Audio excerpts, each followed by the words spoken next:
सुनूं, सूकर है दो ठाव, एक सु स्वराज माही दूसर मरगट गाओ। कि अगर सुख शांति का जीवन जीना है, इज्जत सम्मान का जीवन जीना है, तो दो ही रास्ते हैं। पहला, स्वराज माही अपना राज लाओ, और अगर राज नहीं ले पाए तो सुख शांति मिलेगी मरने के बाद शमशान घाट कब्रिस्तान में। अगर जीते जी चाहिए तो स्वराज लाओ, अपना राज लाओ। आज देखो लाखों की संख्या यहाँ है, तो मुझे कल ये बताना कि आपकी जिंदगी में सब अच्छा हो गया है क्या? सब अच्छा कब होगा? जब आपका राज आएगा। और मुझे कड़वे शब्दों में ये कहना है, महाराज जी यहाँ बैठे हैं, महाराज जी किसी और का सत्संग होता है, ऐसी व्यवस्था होती कि पता नहीं हिलता। ये प्रशासन के लोग हमारी हैसियत नहीं समझते। जितने लोग यहाँ कहीं भी किसी गड्डी में इकट्ठा होते होंगे और वहां 40-40, 200, 200, 500 पुलिस वाले लग के व्यवस्था करते हैं, किसी को खरोच नहीं आती। और यहाँ तो अगर ये हमारे पहरेदार ना हो आपके, तो यहाँ रास्ते भी बंद हो जाएंगे। मैं प्रशासन से भी ये कहता हूँ, याद रखना, अगर अगली बार जब सत्संग होगा और व्यवस्था अच्छी नहीं हुई तो चैन से सोने नहीं दूंगा आपको। मेरी बात को अच्छी तरह कोई गलत फहमी मत रखना। ये मत समझना कि रविदासियों का सत्संग है और इसकी हैसियत नहीं। हमारी हैसियत ऐसी है कि जब दिल्ली में गुरु घर तो टूटा था तो हमने दिल्ली के तख्त को 24 घंटे में हिला दिया था। हमारी हैसियत हल्के मत समझना।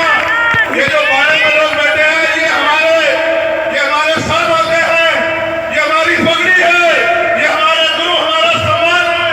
और अगर इनके सम्मान पे आ जाएगी तो फिर इसकी कीमत आपको चुकानी पड़ेगी। प्रशासन शासन के लोगों, ये बात आप याद रखना। मैं व्यवस्था देख के आया हूं। अगर हमारे लोग जिम्मेदारी ना उठाएं तो ऐसा लगता है कि अब कुछ भी नहीं हो रहा है। ये बहुत गलत बात है। ये हम भी टैक्स देते, दोहरा नहीं चलने देंगे। अगली बार सत्संग होगा तो व्यवस्था ऐसी होगी जैसी दूसरे लोगों के लिए होती है। और हमें किससे बुराई, उनके लिए और अच्छी करो। लेकिन हमारी माए बहनें सड़कों पर परेशान हो रही है, पानी में तमाम परेशानियां, रास्तों में ये रास्ते भी नहीं बने। ये हमारी गुरु गद्दी है, इसका इतना मान है कि चाहे तो सत्ता को इधर पलट दे और चाहे सत्ता को इधर पलट दे। आप जानते नहीं हमारी गुरु गद्दी की ताकत। मैं आपको एक जानकारी और देता हूं। जब तक इस देश में जिस दर्शन की बात मैंने की, जब तक बेगमपुरा दर्शन नहीं आएगा, इस बात को समझना। बेगमपुरा शहर बसाओ, बेगमपुरा शहर बसाओ, सतगुरु ने कहा। बेगम का मतलब है बिना गम का राज, जिस राज में किसी की जिंदगी में कोई गम ना हो। जब तक बेगमपुरा नहीं बसेगा, भारत की तकदीर बदलने वाली नहीं है। और बेगमपुरा दर्शन को इसलिए छिपाया गया, इसलिए दबाया गया कि लोग बेगमपुरा दर्शन से ना जुड़ जाए। फिर भी हमारे संतों की वाणियों ने बहुत लोगों को जोड़ लिया है।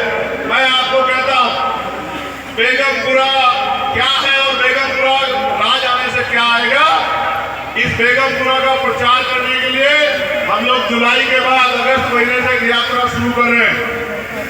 मानवतावादी बेगमपुरा जागृति यात्रा, और पूरे प्रदेश में लेके जाएंगे जब तक बेगमपुरा शहर नहीं बसता। क्योंकि बेगमपुरा मेरा सपना नहीं है, बेगमपुरा सतगुरु रविदास महाराज जी का सपना है, हमारे कुल गुरु का सपना है, हमारी अस्मिता का, सम्मान का सपना है। और अगर किसी सपने को उनकी औलादे पूरी नहीं करती, वो औलादे अच्छी नहीं हो सकती है।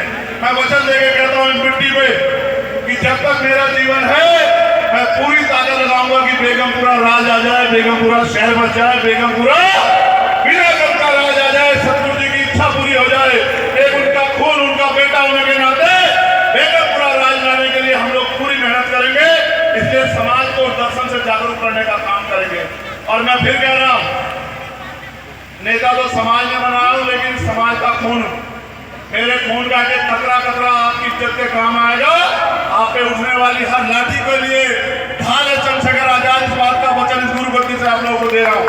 मैंने सुख सुविधा के लिए रास्ता निर्णय, जैसे संतों ने बाणा समाज को दिशा दिखाने के लिए पहना है, उसने मैंने बाणा समाज को सही दिशा दिखाने के लिए पहना है। मैंने 16-16 महीने जेल काटी, आप जानते हो। 16-16 महीने मैंने दिल्ली में गुरु घर टूटने में 98 लोगों ने 66 दिन तक जेल काटी, 250 लाठियां खाई।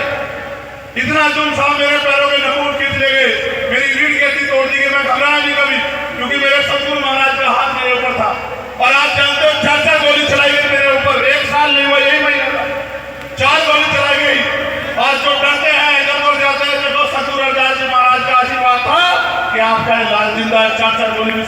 घाट पर, और उन्हीं का आशीर्वाद है। सबके रोकने के बाद भी 1.5 लाख वोट से समाज ने इज्जत की पगड़ी मेरे सर पे बांधी। मैं पूरी जिंदगी इस कर्ज को अदा करूंगा। मैं आपका खून था, खून हूं और खून रहूंगा। और मैं वचन देता हूं गुरु गद्दी पे बैठे हमारे गुरुओं को और सभी संतों को कि जब जब आपको मेरी जरूरत पड़ेगी बिना बुलाए आपकी सेवा में हाजिर करूंगा। और अगली बार 1 महीने पहले इस व्यवस्था को मैं खुद देखूंगा। मैं देखूंगा शासन प्रशासन कैसे हमारे मान सम्मान के साथ निर्माण करता है। अब तो आपने मुझे ताकत दे दी। अगर मैं 1 घंटे को बैठ जाऊं तो यही सारे अधिकारी नाचते फिरेंगे।